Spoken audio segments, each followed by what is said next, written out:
뉴스에 시작합니다. 저는 동정민입니다. 북한 김정은 위원장이 대한민국을 향해 선전포고 수준의 말들을 쏟아냈습니다. 대한민국을 불변의 주적이라더니 이를 헌법에 명기할 뜻을 밝혔습니다. 전쟁이 일어나면 대한민국을 완전히 점령하고 평정해서 수복하겠다. 할아버지 김일성 때부터 내려온 평화통일이라는 단어도 없애버리고 김정은식 무력통일을 시사했습니다. 남북관계가 분단 70여 년 만에 또 전환점을 맞게 됐습니다. 첫 소식 이솔 기자입니다.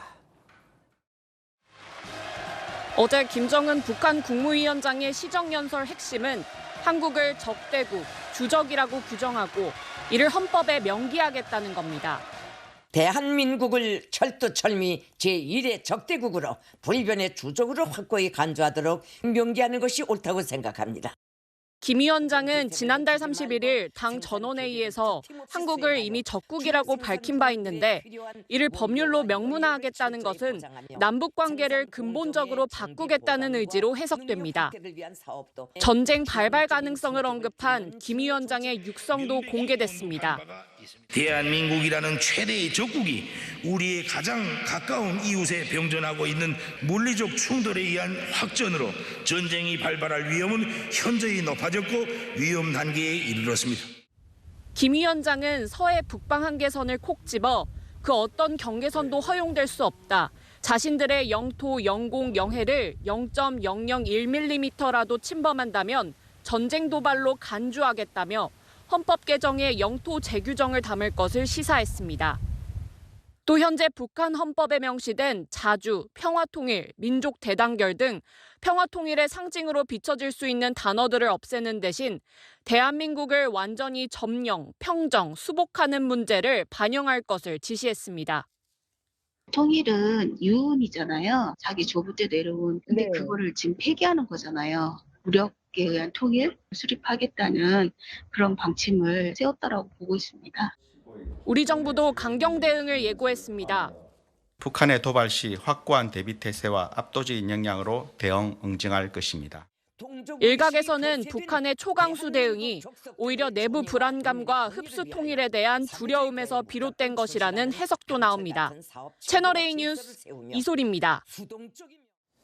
이 북한은 말뿐만이 아니라는 걸 강조하기 위해서인지 바로 행동에 들어갔습니다. 남북 대화 창구 역할을 했던 조국평화통일위원회 기구를 폐지하고 남북 교류의 흔적인 경의선 북측 구간도 끊겠다고 했습니다. 김용성 기자입니다. 북한이 폐지하기로 한 대남기구는 조국평화통일위원회를 비롯해 민족경제협력국, 금강산 국제관광국으로 지금까지 남북회담과 남북교류 업무를 담당하며 사실상 북한이 대화창구로 활용했던 기구들입니다. 김정은 위원장은 대한민국을 더 이상 화해와 통일의 상대로 여기는 것은 심각한 시대적 착오라며 남북 흔적 지우기는 필수 불가결의 공정이라고 밝혔습니다. 평화 통일 등의 상징으로 비춰질 수 있는 과거 시대의 잔여물들을 처리해버리기 위한 실무적 대책들을 적시적으로 따라 세워야 합니다. 대남기구뿐 아니라 남북 교류 협력의 상징이었던 경의선 북측 구간을 완전히 끊어버리고 7.4 공동성명 이후 평양에 설치되었던 조국통일 3대 헌장 기념탑을 철거하는 등 남북 교류의 흔적도 모두 없애버리기로 했습니다. 지금은 이제 어떤 형식의 도발이 일어나더라도 교전 상황이 되는 상황이 이제 된 것이죠. 그래서 견제하거나 그것을 완충할 장치는 없다. 그래서 상당히 위태로운 상황이다라고 보시면 됩니다. 김 위원장은 남북 대화 완전 단절을 공식화한 반면 미국에 대해서는 대화 단절까지는 거론하지 않았습니다. 일각에서는 도널드 트럼프 대통령의 재선을 의식한 것이 아니냐는 분석도 나옵니다. 채널A 뉴스 김용성입니다. 우리 정부는 이런 북한의 협박에 휘둘리지 않겠다는 전략입니다. 윤석열 대통령, 북한이 도발을 한다면 몇 배로 응징할 것이라고 했습니다. 북한의 새해 연이은 도발은 이 총선을 앞둔 정치 도발로 규정했습니다. 송찬욱 기자입니다. 윤석열 대통령은 김정은 북한 국무위원장이 대한민국은 제1적대국, 불변의 주적이라고 명시한 데 대해 직접 반박했습니다. 동족 관계가 아닌 적대적 두 국가 관계로 규정했습니다. 이는 북한 정권 스스로가 반민족적이고 반역사적 집단이라는 사실을 자인한 것입니다. 최근 북한의 잇따른 도발에 대해 압도적 대응을 언급하며 강하게 경고했습니다.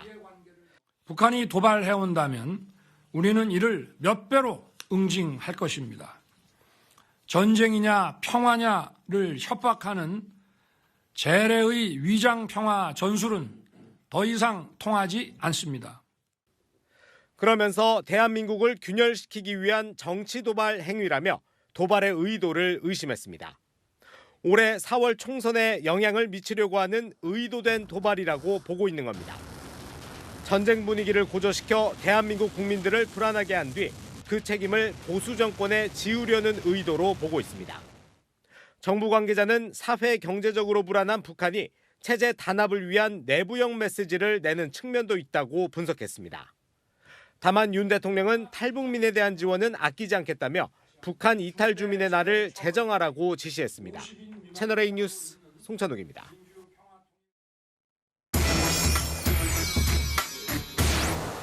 네, 할아버지 김일성 유언까지 건드리고 나왔습니다. 외교안보 국제부 권갑구 기자와 아는 기자 시작해 보겠습니다.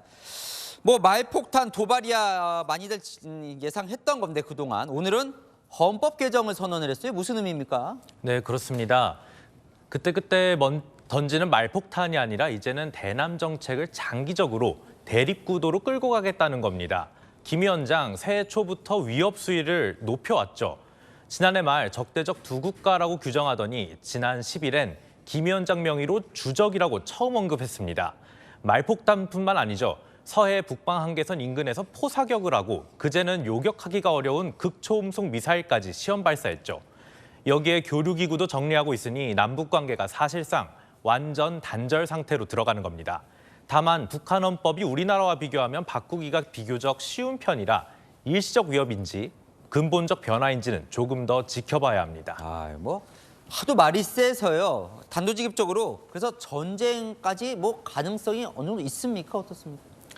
외국에서부터 일단 우려가 나오고 있습니다. 1950년 6.25 전쟁 때만큼 한반도가 위험하다. 올해 동북아에서 핵전쟁을 염두해야 된다는 전망까지 나왔죠. 실제 북한이 전쟁할 명분을 쌓고 있다는 분석도 있습니다.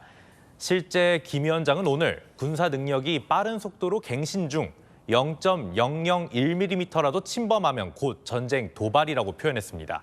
다만 우리나라 전문가들은 전쟁 가능성을 낮게 보고 있습니다. 민족 관계를 정리하기 위한 하나의 수단이고 논리를 만드는 과정에서 전쟁 위협을 과장되게 표현했다는 겁니다. 김 위원장도 단서를 달았는데요. 적들이 건드리지 않는 이상 일방적 전쟁을 하지 않고 전쟁을 피할 생각은 없지만 바라지 않는다고 말했습니다. 전쟁할 생각이 크지는 않다는 거죠. 그럼 왜 이렇게 마치 전쟁이라도 날 것처럼 하는 이유가 뭐예요? 진짜 이유는요? 네, 체제에 대한 불안감, 오히려 대남 자신감이 결여되어 나온 표현이라는 분석입니다. 오히려 우리나라로 흡수 통일되지는 않을까 걱정하고 있다는 건데요.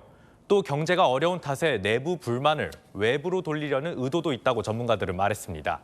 다만 남북 창구까지 막혔기 때문에 우발적 도발 가능성은 배제할 수 없습니다. 대통령은 정치 도발이라고 규정을 했던데 사실 이제 총선이 3개월 정도 남은 상황에서 북한이 과거에도 선거 즈음에 뭔가 도발하는 경우가 많았기 때문이죠. 네, 맞습니다. 한국 총선과 미국 대선이 함께 있던 2020년을 보시면요. 4월 15일 21대 총선을 앞두고 3월에만 초대형 방사포를 일주일 간격으로 4차례 총 9발을 쏘고 총선 전날까지 도발했습니다. 좀 더 과거로 가면요. 2010년 6월 지방선거 직전 천안함 폭침도 빼놓을 수 없습니다. 대형 정치 이벤트를 앞두고 한반도 문제의 주도권을 선점하려는 의도로 보입니다. 네, 마침 오늘요. 북한과 러시아 간 외교장관 회담이 지금 열렸어요. 어떻습니까? 그쪽은? 네, 지금 최선희 북한 외무상 대표로 북한 대표단이 어제부터 러시아 모스크바에 가 있습니다. 우리 시간 오후 6시부터 라브로프 외무장관과 최선희 외무상이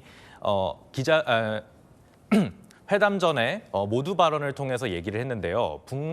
지금 현재까지 전문가들과 외신들은 북러 무기 거래나 푸틴 방북 날짜 등을 논의하는 것으로 예상하고 있습니다. 지금 이제 푸틴 대통령의 방북 시점은 현재로선 러시아 대통령 선거가 있는 3월 전후 가능성이 제기되고 있습니다. 이 시점은 우리나라 4월 총선을 앞둔 시기이기도 합니다. 네, 잘 들었습니다. 아는 기자 권갑구 기자였습니다. 다음 소식입니다. 한동훈 국민의힘 비상대책위원장이 인천 계양구를 찾았습니다. 바로 이재명 민주당 대표 지역구죠.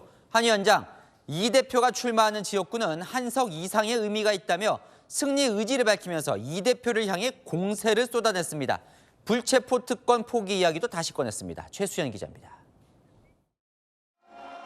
이재명 더불어민주당 대표 지역구인 인천 계양구를 한동훈 국민의힘 비상대책위원장이 찾았습니다. 이재명 대표 출마 지역은 반드시 승리하겠다는 의지를 보였습니다. 이재명 대표의 민주당은 우리가 알던 과거의 그 민주당이 아닙니다. 이재명 대표가 출마하는 곳에서 우리가 승리하는 것은 상징적인 의미가 있고 그 한석 이상의 의미가 있습니다. 각종 혐의로 재판을 받고 있는 이 대표를 겨냥해 불체포 특권 포기 의지를 거듭 강조했습니다. 이번 총선을 계기로 국민이 원하시는 국민의 눈높이에 맞는 정치개혁 반드시 이뤄내고 싶습니다. 첫째, 불체포 특권의 포기. 둘째, 금고형 이상이 확정될 경우 세비를 반납하겠다는 것. 민주당이 대통령 거부권을 제한하는 개헌을 할 때 불체포 특권 포기를 넣을 수 있다고 하자 한 위원장은 구질구질하다며 다시 공격했습니다. 그걸 포함한다는 건 안 하겠다는 얘기죠. 그 얘기가 불체포 특권을 포기한다는 얘기로 누가 보겠습니까? 그건 차라리 그냥 구질구질하게 그러지 말고 하기 싫으면 하기 싫다고 그러는 게 좋습니다. 현재 300명인 국회의원을 250명으로 줄이자는 새로운 정치 개혁안도 들고 나왔습니다. 우리는 250명으로 줄이는 안을 낼 것이고 민주당이 반대하더라도 이번 총선에 승리해서 그 안을 통과시켜서. 이소영 민주당 의원이 국민은 국회의원 정수보다 윤석열 대통령 임기를 줄이는 걸 바란다고 반박하자 박정아 국민의힘 수석대변인은 하기 싫으면 그냥 싫다고 하라고 재반박했습니다. CLA 뉴스 최선입니다. 이재명 민주당 대표가 내일 당무에 복귀합니다. 이 대표는 복귀하면서 비례대표 선거제 논란을 준연동형 유지로 정리할 예정입니다. 자연스럽게 인천 계양을 재출마도 유력한 것으로 알려집니다. 이상원 기자입니다. 이재명 더불어민주당 대표가 부산 가덕도에서 피습당한 지 보름 만에 내일 업무에 복귀합니다. 내일 최고위원회 회의 주제를 시작으로 당무에 복귀합니다. 이재명 대표는 이어서 인재 환영식을 주재하고요. 총선 준비와 민생 살리기에 박차를 가할 예정입니다. 민주당 관계자는 복귀를 만류하는 목소리도 있지만 당대표 공백으로 처리해야 할 이슈가 쌓여가면서 이 대표도 복귀 의지를 보였다고 말했습니다. 가장 시급한 과제로 꼽히는 선거제와 관련해 이 대표는 준연동형 유지 쪽으로 마음을 굳힌 것으로 전해졌습니다. 정세균, 김부겸 전 총리와 시민사회 등 범진보 세력의 요구가 거세, 거절하기에 부담이 컸다는 게 내부 설명입니다. 이 대표 측은 준연동형을 유지하면서 비례연합정당으로 갈 가능성이 크다고 말했습니다. 민주당은 내부적으로 정의당, 기본소득당 등과 비례연합정당을 만들고 민주당 몫의 비례를 일부 넣는 것을 검토하고 있습니다. 대안으로 거론됐던 비례 출마가 준연동형 유지로 어려워지면서 이 대표는 인천 계양을 현 지역구에 출마할 것으로 보입니다. 이 대표 측은 기존 사무실은 외곽에 있고 시설도 열악해 최근 중심가로 확장 이전했다고 말했습니다. 원희룡 전 국토부 장관의 계양을 출마에 대해서는 누가 와도 상관없다고 밝혔습니다. 채널A 뉴스 이상원입니다. 국민의힘에선 원희룡 전 국토부 장관이 사실상 인천 계양을 출마를 선언했습니다. 이재명 민주당 대표를 돌덩이에 비유하며 온몸으로 돌덩이를 치우겠다고요. 한동훈 비대위원장도 원 전 장관 출마를 한껏 축혀 세웠습니다. 대선 주자급 빅매치가 성사될 가능성이 커졌습니다. 조민기 기자입니다. 한동훈 국민의힘 비상대책위원장이 이재명 더불어민주당 대표의 지역구 인천 계양구에서 원희룡 전 국토교통부 장관을 소개합니다. 여러분, 설명이 필요 없는 우리의 원희룡입니다. 원 전 장관은 단상에 올라 한 위원장과 포옹합니다. 원 전 장관은 사실상 이 대표와의 총선 맞대결을 선언했습니다. 대한민국이 앞으로 나가야 되는데 돌덩이 하나가 자기만 살려고 이 길을 가로막고 있습니다. 이 돌덩이가 누군지 여러분 아시죠? 제가 온몸으로 돌덩이를 치우겠습니다. 이 대표가 출마 지역을 옮기면 그곳으로 따라가겠다는 의지도 밝혔습니다.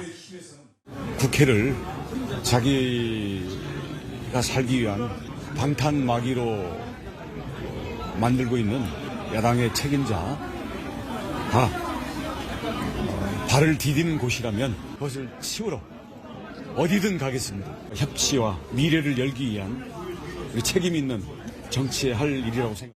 원 전 장관은 이르면 이번 주 중으로 사무실을 가계약하고 본격적인 출마 채비에 나설 것으로 알려졌습니다.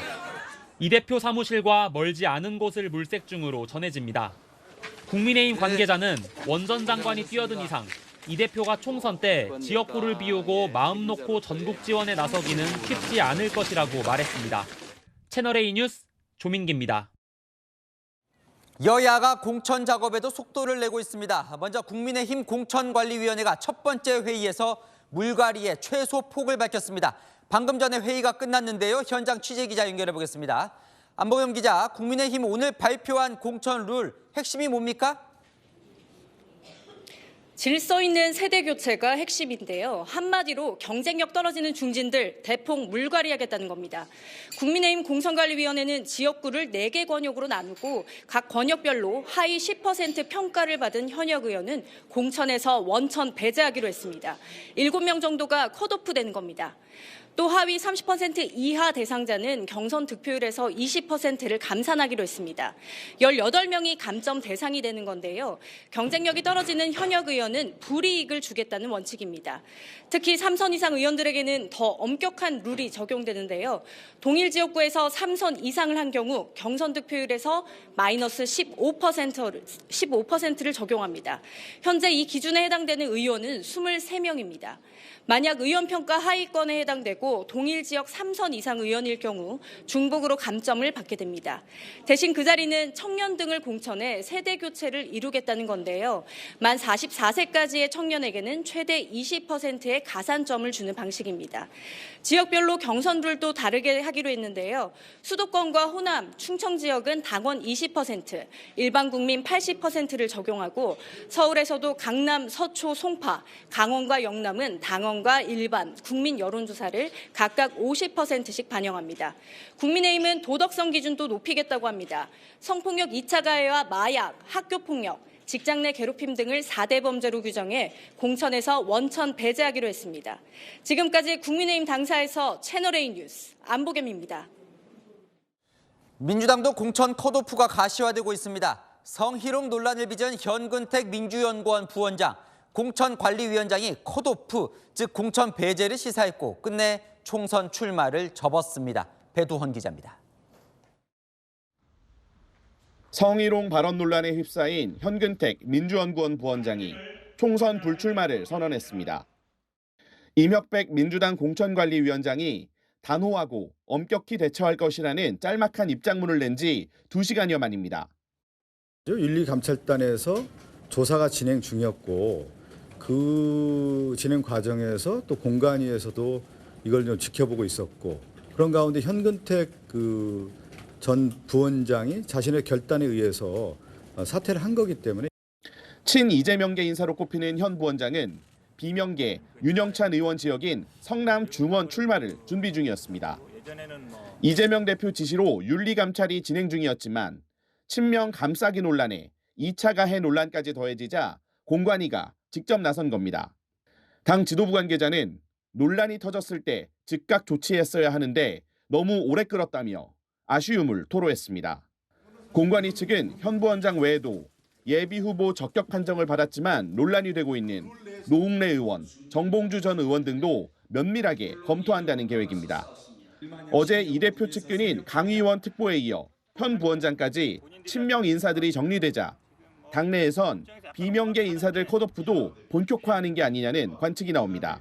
한 비명계 의원은 원칙 없이 비명계라는 이유만으로 공천 컷오프를 한다면 이탈의 원심력은 더 세질 수밖에 없을 것이라고 경고했습니다. 채널A 뉴스 배두헌입니다.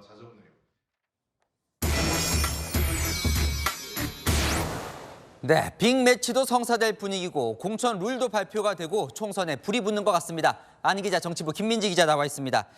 이재명 대표가 내일 당무에 복귀합니다. 그죠? 피습 15일 만이죠? 맞습니다. 선거가 임박한 가운데 민주당 안에는 쌓여있는 당내 현안이 참 많죠. 이재명 대표 내일 두 가지를 정리하고 복귀할 것으로 보입니다. 인천 계양을 출마와 준연동형 비례제 가닥. 그동안 이 대표가 비례대표로 가냐, 험지로 가냐, 계양을로 출마하느냐, 이 선거제는 병립형으로 가냐, 준연동형제로 가냐 말들이 참 많았죠. 둘 다 당 내부에서 이견이 노출되면서 혼선을 빚었던 이슈들인데 이 대표가 복귀하면서 통합, 싹 정리하겠다는 겁니다. 자, 지역구 인천 계양을로 출마하겠다는 거는 어떤 의미예요? 사실 당내에서는요, 이 전국 선거를 다니면서 선거를 이끌려면 당선이 보장된 이 비례대표로 출마해야 한다는 의견도 나왔었습니다. 이재명 대표 측도 검토한 게 맞고요. 하지만 이 대표는 편한 꽃길만 걷느냐, 특히 이런 비명 쪽의 반발이 거셀 수밖에 없죠. 이 대표도 나름은 정도를 걷겠다면서 본인 지역구를 지키겠다는 결정을 한 건데요. 지난 보궐선거 때도 이재명 대표의 계양을 선거하느라 다른 지역구를 거의 못 챙겼거든요. 이번에도 상당히 발이 묶일 것 같습니다. 자, 그러면 빅매치 성사되는 겁니까? 이재명 대 원희룡, 원희룡 대 이재명으로요? 현재로서는 그럴 가능성이 높습니다. 원희룡 전 장관 오늘 국민의힘 인천시당 행사에 참석했죠. 장관직을 그만둔 후에 한동안 모습을 드러내지 않았던 원희룡 전 장관 오늘 작심하고 준비를 했다는데요. 이 대표의 지역구인 계양구에서 열린 이 행사에서 이재명이라는 이름을 말하지는 않았지만 돌덩이를 치우러 어디든 간다면서 이 대표를 겨냥했습니다. 한동훈 위원장은 원 전 장관을 뜨겁게 안아주면서 힘을 실었습니다. 두 사람은 어제 통화를 나누고 오늘 이 극적인 장면을 만들기 위해 의견도 교환한 것으로 전해졌습니다. 자, 이 계양을이 사실 국민의힘 입장에서 만만한 곳은 아닌 거죠? 맞습니다. 원희룡 전 장관은요, 험지가 아니라 도전지라고 부르자고 했지만 사실 여당의 험지 맞습니다. 2000년 16대 총선에 이어서 송영길 전 민주당 대표가 5선을 지냈고 이후 이재명 대표가 물려받았죠. 이 대표 당선 당시에는 52.3% 과반을 얻었고요. 실제 민심은 어떤지 계양구민들의 민심도 들어봤습니다. 어쨌든 민주당 아니에요? 저는 이재명 씨를 이기기를 원하고 이겼으면 합니다. 항상 그쪽을 지지했는데도 불구하고 여기 개발이 안 되고 있어요. 여태 민주당이 했으니까는 국민의힘도 괜찮다고 생각해요. 네, 그리고요. 국민의힘 이제 공관위원회가 방금 전에 이 여러 룰을 발표를 했는데 생각보다 많은 내용을 발표를 했습니다. 맞습니다. 네. 그중에서 중진 물갈이가 핵심인 것으로 보입니다. 오늘 발표한 내용을 쭉 보면 같은 지역구에서 3선 이상을 한 국회의원들을 상대로 경선에서 마이너스 15% 감점을 주기로 한 점이 눈에 띄는데요. 게다가 하위 30% 안에 들어가면 최대 35%까지 감점을 받게 됩니다. 공관위에서는 이 신인들과의 공정한 대결을 위해서라고 설명하지만 중진 물갈이 성격이 강한 거죠. 한동훈 비대위원장의 헌신과 희생이라는 요구와 맥이 닿는다는 해석도 나옵니다. 또 선거일 기준 5년 이내 탈당 경력자에게도 감점을 주기로 했는데요. 지난 선거에서 컷오프의 반발에 탈당한 뒤에 무소속 당선되고 복당된 경우가 여기에 해당됩니다.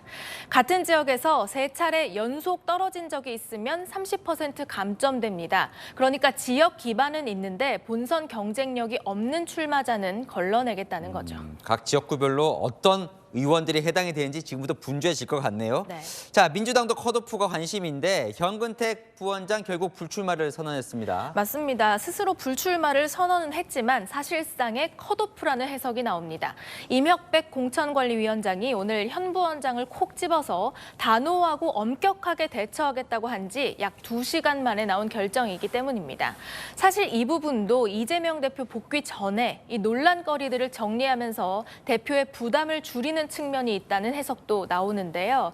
하지만 오히려 비명계에서는 이 친명계 핵심 인사를 배제한 명분으로 거침없는 비명에 대한 물갈이가 이루어지는 것 아니냐 걱정하는 목소리도 들리더라고요. 네, 여야 모두 이래저래 물갈이가 이슈군요. 맞습니다. 국민의힘 한동훈 비대위원장과 정영환 공관위원장이 연일 혁신공천을 언급하고 있고 민주당 공관위도 이 도덕성에 있어서 밀리면 안 된다는 기류가 강해서 쇄신 경쟁도 치열할 전망입니다.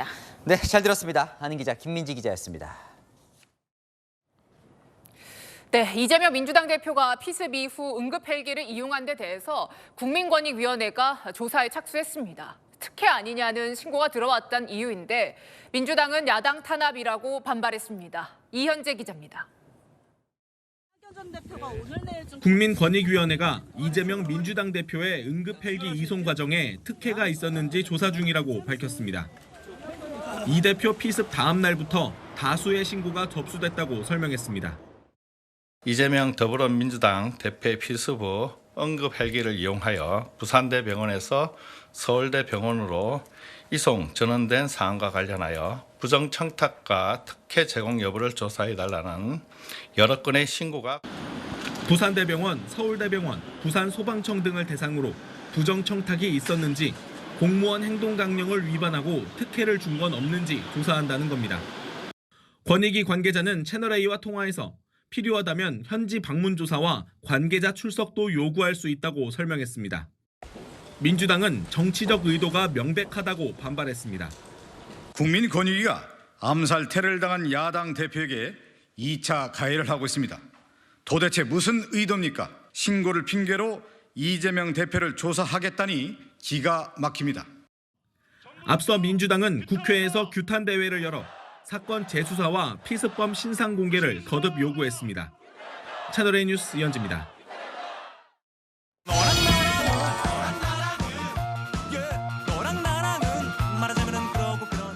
네, 윤수민 기자와 여랑야랑 시작합니다. 첫 번째 주제 보겠습니다. 볼까요? 누구 대신 한동훈 위원장일까요? 윤 대통령 대신 이 한동훈 위원장을 내세운 사람들, 총선에 나서는 이 국민의힘 출마자들 얘기입니다. 지난 지방선거 때는 모두 이 대통령과 찍은 사진을 내세웠었는데 이번엔 분위기가 다릅니다. 먼저 이 윤석열 정부의 전직 장관들부터 보면요. 박문규 전 산업부 장관 SNS 프로필 사진입니다. 네, 한 위원장과 찍은 사진, 빨간 점퍼도 입고 있고요.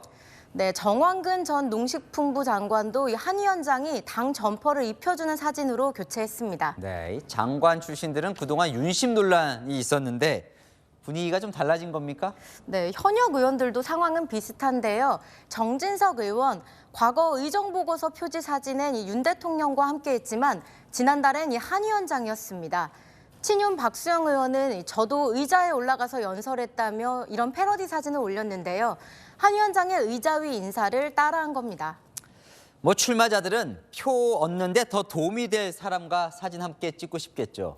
네, 여론조사를 보면요. 최근 이 한동훈 위원장 지지율은 상승세지만 윤 대통령 지지율은 이 30%대 박스권에 갇혀 있죠. 민주당 이렇게 꼬집었습니다. 이 와중에 한동훈 비대위원장은 전국을 다니면서 사실상 한동훈 대통령이 신년 인사를 하는 것 같이 활동하고 있습니다. 대통령이 바뀐 것 같습니다. 네, 다음 주제 보겠습니다.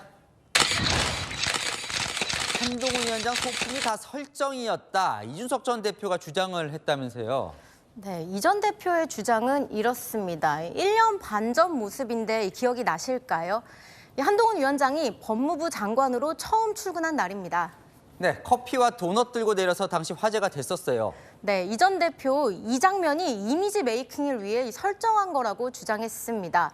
이 전 대표는 한 위원장 집부터 과천 법무부까지 해당 커피를 살 수 있는 동선이 없다며 조언을 받은 느낌이 든다고 했는데요. 그러면서 수행관에게 시켰을지 궁금하다며 의혹을 제기하기도 했습니다. 그러자 법무부 관계자 당시 지방에 다녀오던 길에 서울역에서 샀다고 반박했고요.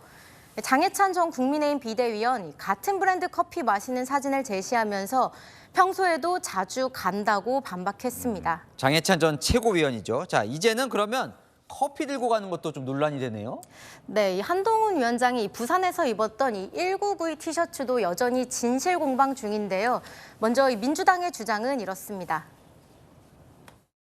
1992 맨투맨에 대해 스스로 꽤 오래전에 사서 입고 다니던 것이라고 부연 설명을 더했습니다. 그런데 해당 상품은 고작 넉 달 전인 8월 말에 발매된 것으로 알려졌습니다. 국민의힘 억지 트집 잡기라며 꽤 오래전에 샀다는 말을 한 적이 없다고 반박했습니다. 신경전이 대단하네요. 네, 주제 하나 더 보겠습니다. 이낙연, 이준석 전 대표들 보이고요. 신당 품앗이는 뭡니까? 오늘 이낙연 전 대표의 신당 창당 행사가 있었는데요. 누가 참석했는지 함께 보실까요?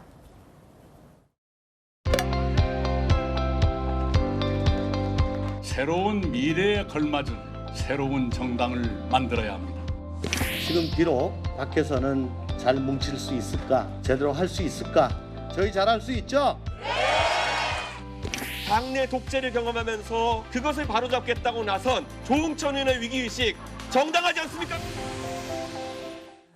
요새 이분들 자주 함께하는 것 같아요. 네, 맞습니다. 최근 일주일 새 벌써 3번째 서로의 행사에 참석해주고 있습니다.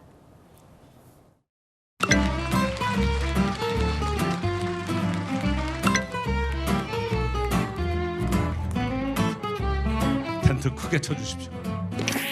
큰 집을 지었으면 좋겠습니다.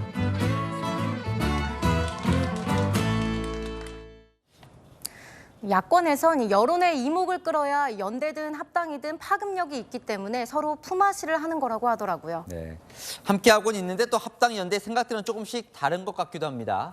네, 신당들 오늘 당색도 발표하고 창당의 속도를 내고 있는데요. 이낙연 전 대표의 신당 짙은 바다색을 선택했습니다. 민주당보다 더 진하다, 정통성을 강조한 것이라는 해석도 나오는데요.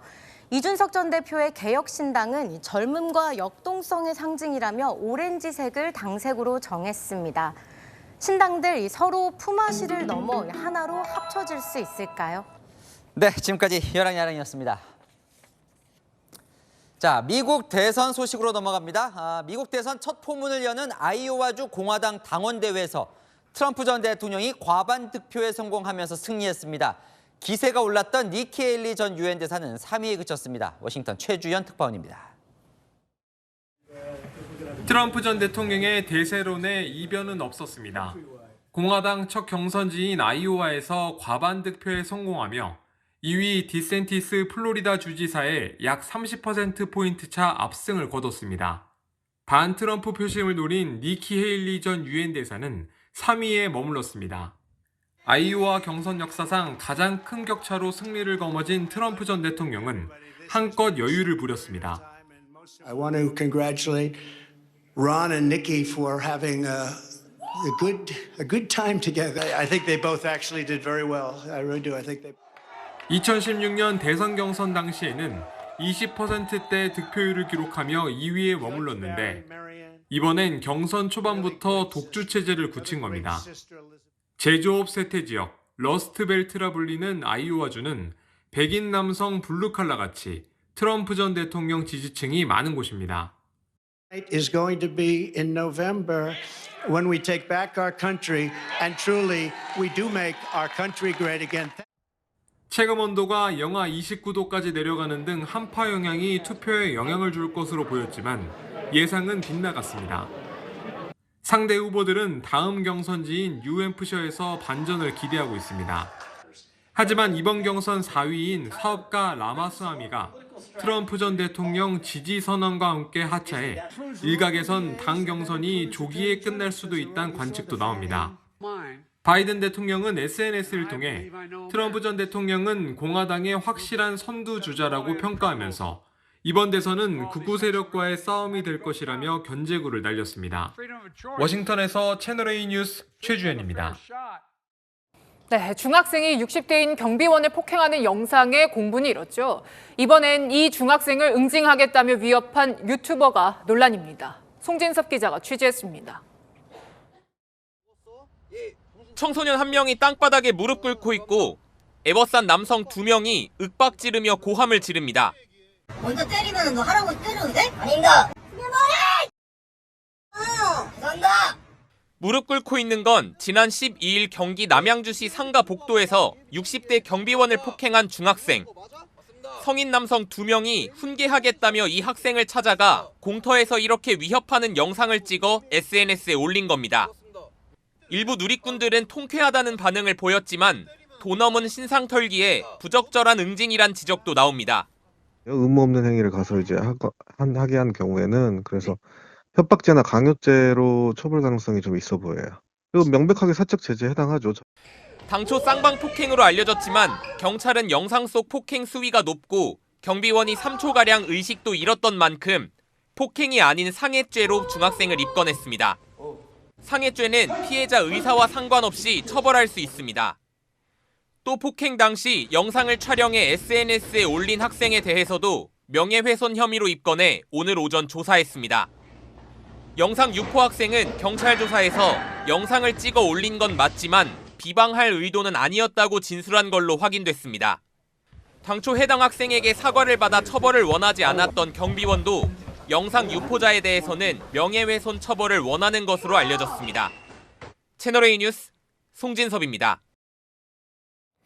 서울 강남 한복판에서 공사장 철근이 쓰러지고 가림막이 무너졌습니다. 지나던 초등학생이 가림막에 깔려서 다쳤습니다.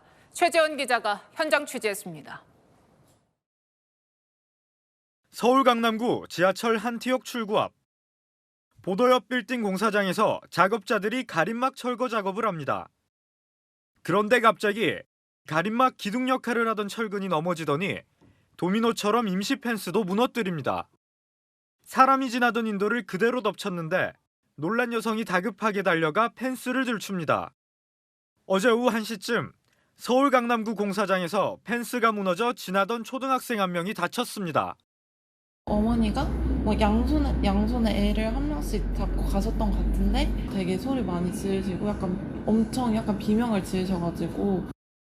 무너진 철제 기둥은 길이 6m, 무게는 120kg이 넘습니다. 이 사고가 난 현장입니다. 철근과 함께 쓰러졌던 가림막에는 이렇게 사고가 난 뒤에야 고정장치가 설치됐습니다. 가림막으로만 돼 있거든요. 안전 펜스를 설치해야 지나가는 행인이나 이런 것들이 잘못된 거더라도 어떤 좀 안전이 확보가 될 수 있는데. 경찰은 공사 관계자들을 불러 보행자 안전 확보에 문제는 없었는지 등 업무상 과실치상 혐의로 입건 전 조사를 벌이고 있습니다. 채널A 뉴스 최재원입니다. 부산에 도착한 화물선 밑바닥에 검은 가방 3개가 매달려 있었는데 그 안에 마약이 들어 있었습니다. 코카인으로 추정되는 마약 100kg, 3,500억 원어치입니다. 배영진 기자입니다.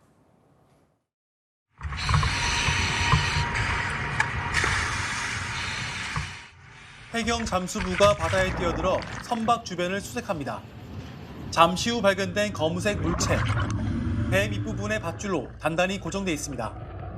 물 위로 꺼내보는데 무게가 상당합니다. 가서 좀 도와주세요. 여러 겹으로 쌓인 포장을 뜯어보니 수상한 흰 가루가 나옵니다. 어제 부산 신항에 입항한 7만 토크 국내 선적 화물선에서 찾아낸 겁니다.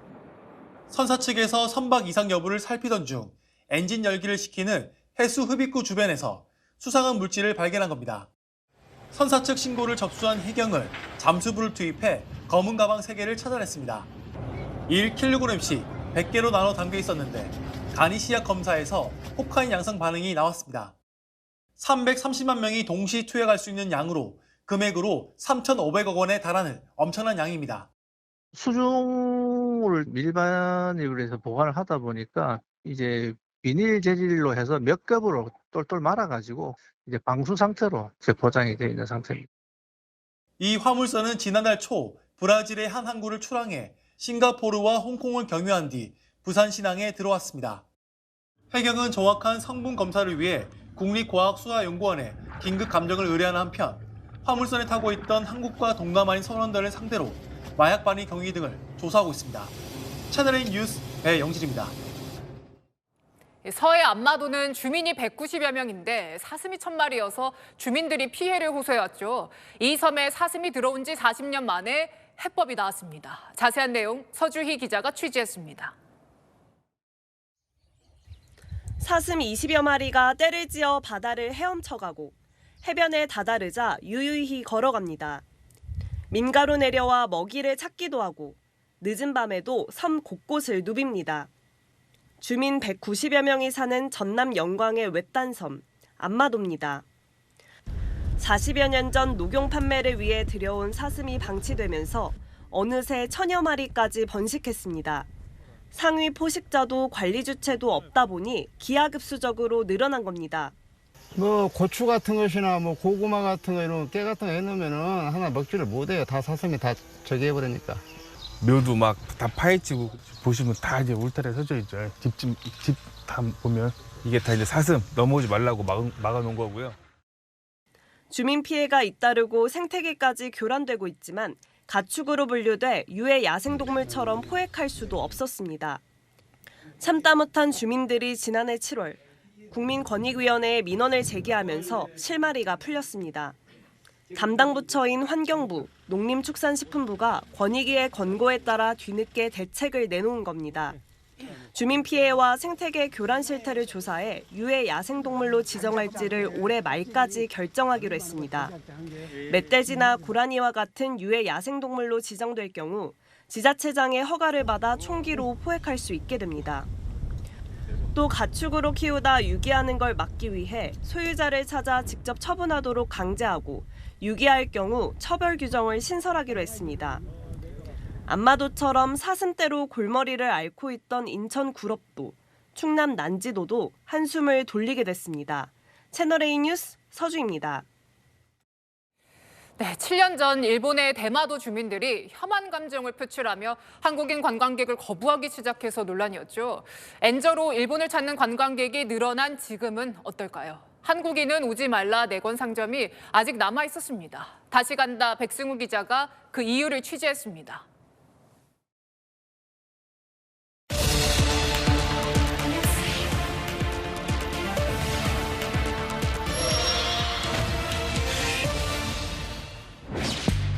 한국인이냐고 묻더니 곧바로 내쫓습니다. すいません。韓国の方。はい。すいません。できます？일본말 speaking? No. No, sorry. 당시 한 해 40만 명 넘게 한국인이 찾았던 대마도. 하지만 한국인을 거부하는 혐한 논란으로 뜨거웠던 대표 장소였습니다. 지금은 어떨까? 부산에 출발해 일본 대마도로 가는 배입니다. 100길로 1시간 반 정도 거리인데요. 그만큼 가깝지만 혐한의 중심이 됐던 대마도의 현재 모습은 어떨지 다시 가보겠습니다. 대마도 이즈하랑 인근 음식점. 일본인만 받는다는 안내문이 걸려 있습니다. 日本人オンリーなんですよ。アプリでもダメです。アプリでもダメです。すみません。 No. 네, 만실です. 만실이라고 둘러대지만 안에는 손님이 한 명도 없습니다. トラブルが多いのでビールコンビニファミリーマートから買って持ってきて飲む。わーわー騒ぐガーガーガーガーガーガーガーガー騒いで他のお客さんに迷惑. 또 다른 음식점에 들어가 봤습니다. 내쫓듯 밖으로 데리고 나가더니 안내문을 가리킵니다. Regular customer, we have a brand customer. Korean gin, it's okay. But first Korean gin is not this kind. You can understand this. 아, 이건 정말 한국 사람으로서 내가 여기 왜 왔나. 대만에 정말 이러한 감정을 받고 다시 오겠나. 대마도 이즈하라 시내에 있는 번화가 수집 앞입니다. 그런데 창문으로 일본 군국주의를 상징하는 우기기가 버젓이 걸려 있습니다. 아직까지는 혐한이 존재하고 있는 것 같다. 우리나라 사람들이 우길기를 좋아하지 않는 부분이 확실히 크다 보니까 코로나 3년간 끊겼던 백길이 지난해 6월부터 정상화되면서 대마도를 찾은 한국인이 1년 새 10만 명을 넘어섰습니다. 코로나 이전부터 인기 있는 일본 관광지임에도 혐한 논란이 거셌는데 요즘도 일부 남아있는 겁니다. 10여 년 전부터 고개를 든 혐한 분위기, 현지인들도 이유는 있습니다. 분란들이 또 생기기 시작했었죠. 쓰레기 무단 투기, 무면허 운전, 그다음에 절도죄로 한 번 신고가 들어온 적이 있었고 폭행했는 것 때문에 또 신고 들어가고. 대마도 한인회가 나서 혐한 안내문을 떼거나 직접 제작한 공소란 문구로 교체하기도 했습니다. 덕분에 지난 2017년 8, 9곳에 이르던 혐한 식당은 현재 4, 5곳으로 절반 가까이 줄어들었습니다. 각각 보도먼 대마도, 찾고 맞이하는 이들 모두의 노력이 필요해 보입니다. 다시 간다, 백승우입니다. 정부가 설을 앞두고 물가 안정 대책을 내놨습니다. 올해는 과일과 고기 등 농축수산물을 최대 60%까지 깎아줍니다. 광민경 기자입니다. 대형마트 과일 코너를 찾은 소비자들, 사과 집어들기가 망설여집니다. 사과가 지금 금값이다 할 수밖에 없죠. 언제부턴가는 사과값이 진짜 비싸더라고요. 한 뭐 4개에서 5개 그냥 뭐 10,000원 이상 훌쩍 넘고 그렇더라고요. 근데 요즘 와서 너무 비싸서 못 먹었어요. 작년 가을부터인가 봄부터인가 아예 사과를 건접을 안 했어요. 설을 앞두고 먹거리 물가가 치솟자 정부가 농축수산물 가격 잡기에 나섰습니다. 1년 전보다 가격이 40% 넘게 뛴 사과 공급량은 확 늘립니다. 정부 할인 지원율은 기존 20%에서 30%로 높이고 마트 자체 할인까지 더해 사과, 소고기, 돼지고기 등 주요 성수품목 가격을 최대 60% 깎아주겠다는 겁니다. 설 연휴 전까지 마트에서 농축수산물을 사면 한 번에 최대 2만 원 한도 내에서 할인을 받을 수 있는데요. 대형마트별로 또 매주 반복 할인이 가능합니다. 가격이 치솟은 사과, 배 대신 샤인머스켓이나 감귤류의 선물 세트 비중은 늘립니다. 과일 종류 같은 경우 샤인머스켓도 예약을 많이 하시는 편입니다.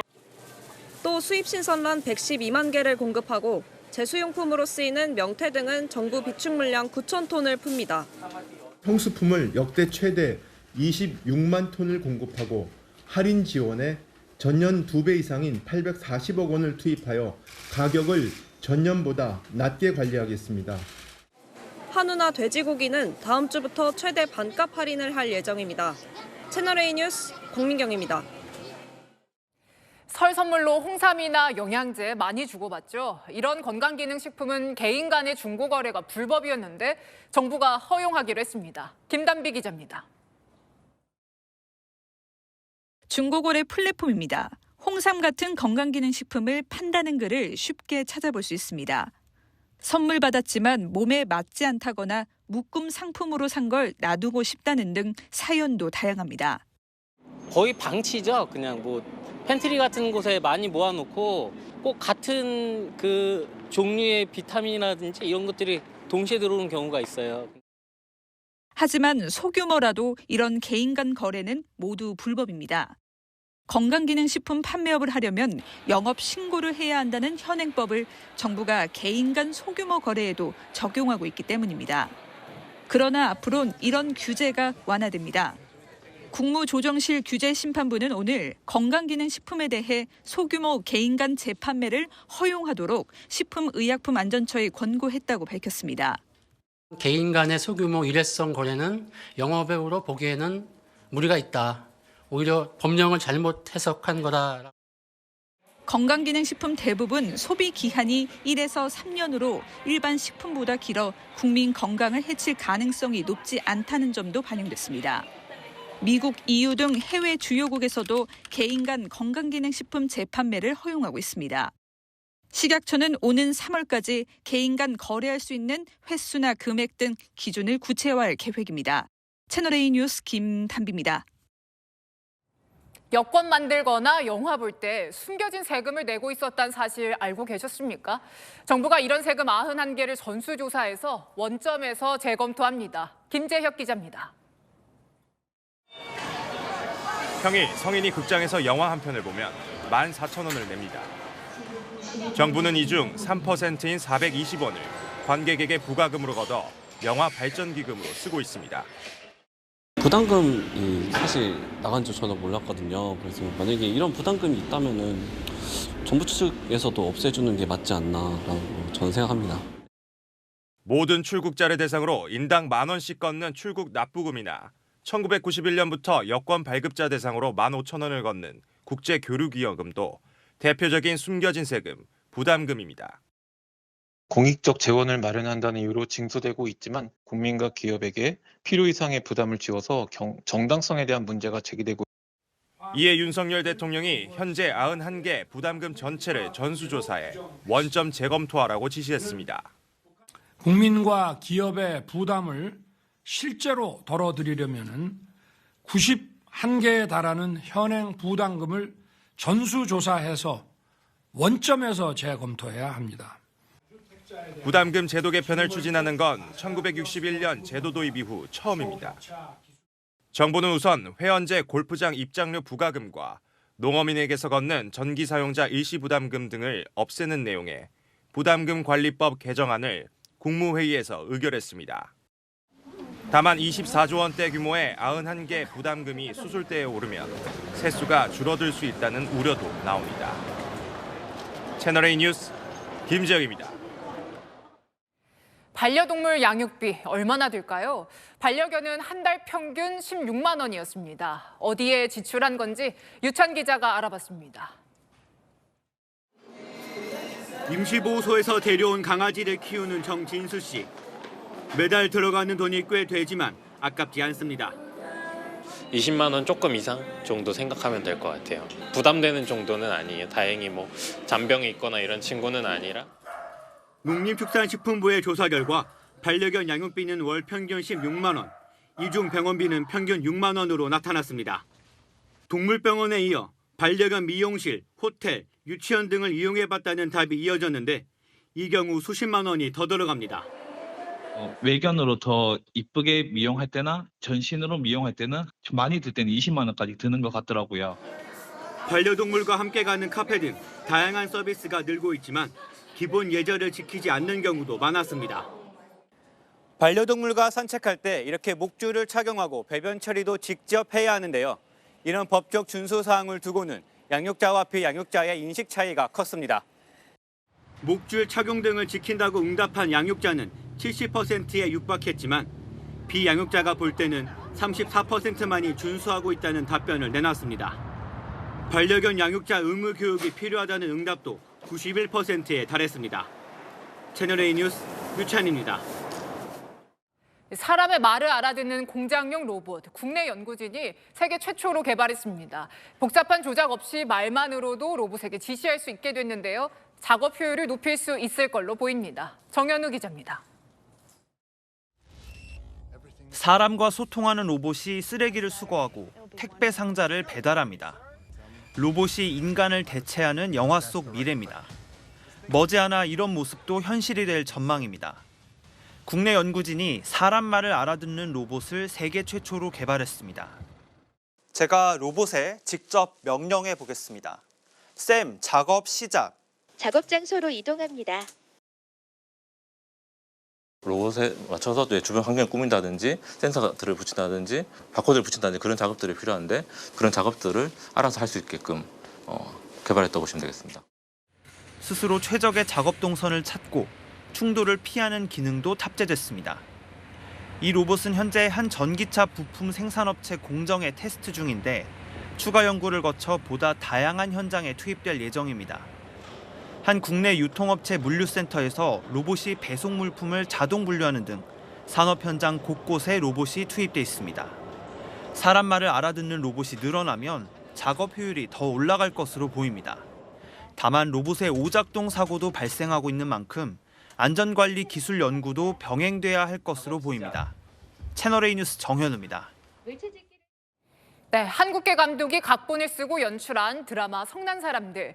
미국 방송계 최고 권위의 에미상에서 8관왕을 휩쓸었습니다. 이 드라마의 주연을 맡은 한국계 배우 스티븐 연은 나무주연상을 거머쥐었습니다. 이현윤 기자입니다. 성난 사람들의 8관왕 쾌거의 주역은 한국계 이성진 감독이었습니다. 연출에 각본까지 맡아 작품상과 감독상, 작가상까지 휩쓸었습니다. 어릴 적 미국으로 이민을 간 이 감독은 아시아계 이민자의 이야기를 작품에 생생하게 담았습니다. 성난 사람들은 일이 잘 풀리지 않는 두 사람의 사소한 시비가 파국으로 치닫는 이야기입니다. A lot of the suicidal ideation in this show was based on stuff that I and some of the folks up here have struggled with over the years. 아시아계 미국인들이 만든 드라마가 주요 시상식에서 최초 기록을 이어나가자 미국 언론의 관심이 집중됐습니다. 한국계 배우 스티븐 연은 나무주연상의 주인공이 됐습니다. 지난 한 주 사이 3개의 주요 시상식을 모두 휩쓸면서 배우로서 전성기를 맞았습니다. 연극 무대에서 탄탄하게 실력을 쌓은 스티븐 연은 2010년 워킹데드에 출연하며 주목받는 아시아계 배우로 떠올랐습니다.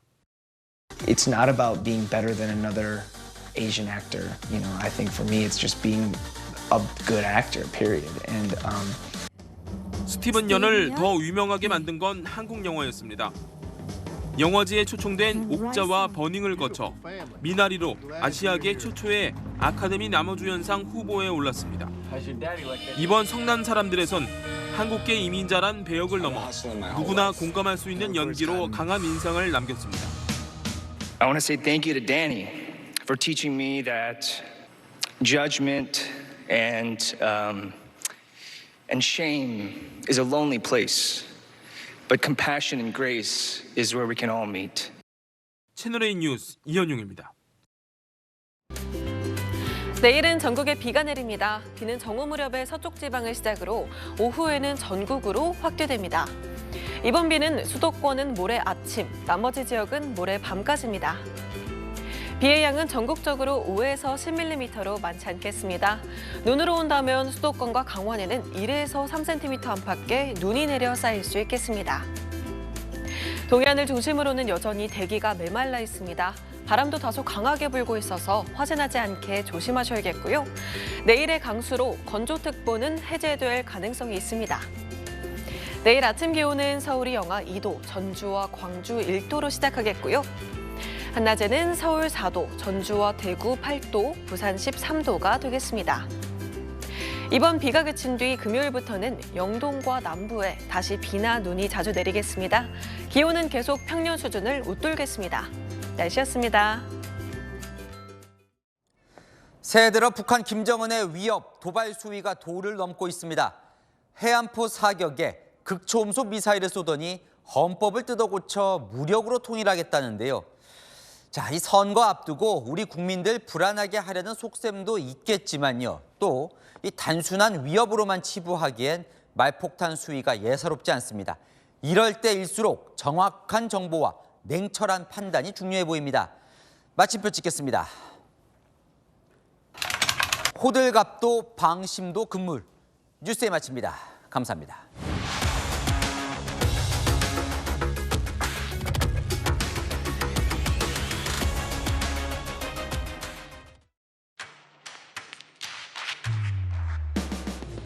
당신의 아침을 여는 보이는 라디오, 정치 시그널. 시사 보도의 최강자, 김진의 돌직구쇼. 돌직구쇼의 연장전, 더 남아. 생생한 뉴스 현장을 전한다. 뉴스의 라이브. 시사 보도의 강력한 한방, 강력한 4팀. 오늘의 10가지 뉴스. 대한민국 대표 뉴스쇼, 뉴스 탑10. 오전 8시부터 하루를 함께하는 채널A 시사보도 9월 4일부터 출격!